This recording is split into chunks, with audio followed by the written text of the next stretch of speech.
یہ واقعہ سعودی عرب کے شہر ریاض کا ہے۔ اس واقعے کو سننے کے بعد یقیناً آپ کا ایمان تازہ ہو جائے گا۔ کہتے ہیں کہ ریاض شہر میں ایک نیک عورت خاتون رہتی تھی۔ رمضان المبارک کے مہینے میں ہر روز افطار سے پہلے تمام بچوں کو اکٹھا کرتی اور ان سے کہتی کہ جو کچھ میں کہوں اور کروں تم بھی وہی کہنا اور وہی کرنا۔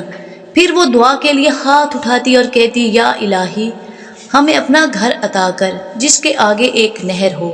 تمام بچے بھی ہاتھ اٹھاتے اور کہتے یا الہی ہمیں اپنا گھر عطا کر جس کے آگے ایک نہر ہو۔ اس خاتون کا شوہر ہنستا اور کہتا کہ اپنے گھر کی بات تو سمجھ آتی ہے لیکن یہ گھر کے آگے نہر ہونے کا کیا مطلب ہے؟ اس صحرائی علاقے میں نہر کہاں سے آئے گی؟ بیوی اسے جواباً کہتی کہ آپ کو اس بات سے کیا غرض ہے؟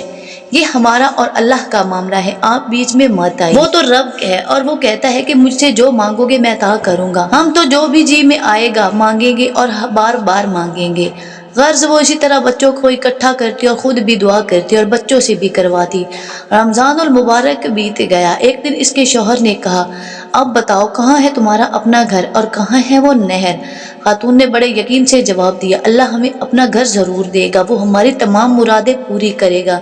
اس سے اگلا واقعہ جو عورت خود بیان کرتی ہیں اور کہتی ہیں کہ میں شوال کے 6 روزے رکھ کر فارغ ہوئی تو ایک روز بڑا عجیب واقعہ پیش آیا۔ میرے شوہر عصر کی نماز پڑھ کر مسجد سے نکل رہے تھے کہ ریاض کے ایک امیر آدمی نے ان کا راستہ روکا۔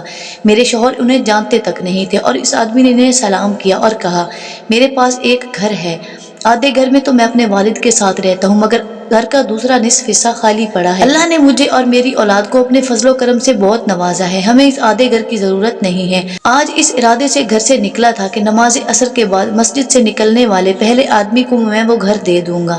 یوں آپ سے ملاقات ہوئی تو گزارش ہے کہ میرا آدھا گھر ہدیتاً قبول فرمائیے۔ بلا قیمت مکان لیتے ہوئے ہمیں بڑا تردد ہوا۔ وہ صاحب کہنے لگے اگر آپ کی تسلی قیمت دیے بغیر نہیں ہوتی تو جتنی رقم آپ آسانی سے دے سکتے ہیں دے دیجیے۔ خیر ہم نے کچھ اپنے پاس اور کچھ ادھر ادھر سے جو رقم اکٹھی کی وہ کم و بیش 8,000 ریال بن گئے اور وہ رقم ہم نے اس آدمی کے حوالے کر دی۔ اب اس آدھے گھر کے مالک ہم بن گئے تھے۔ مکان ریاض شہر کے ایک ماڈرن علاقے میں واقع تھا۔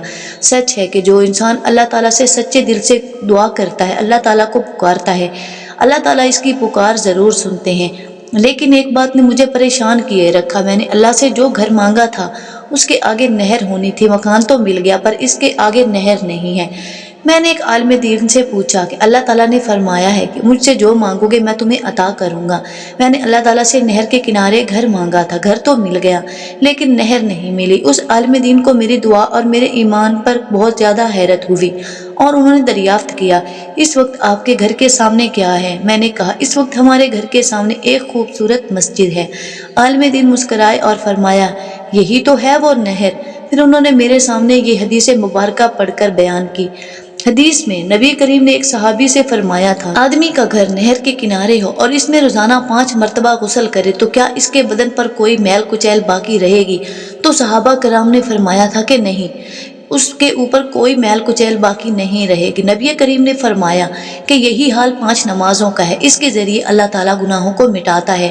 میری آنکھوں سے خوشی اور تشکر کے آنسو رواں تھے، بے شک میرے رب نے نہر کے سامنے گھر عطا کر دیا۔ سبحان اللہ و بحمدہ، سبحان اللہ العظیم۔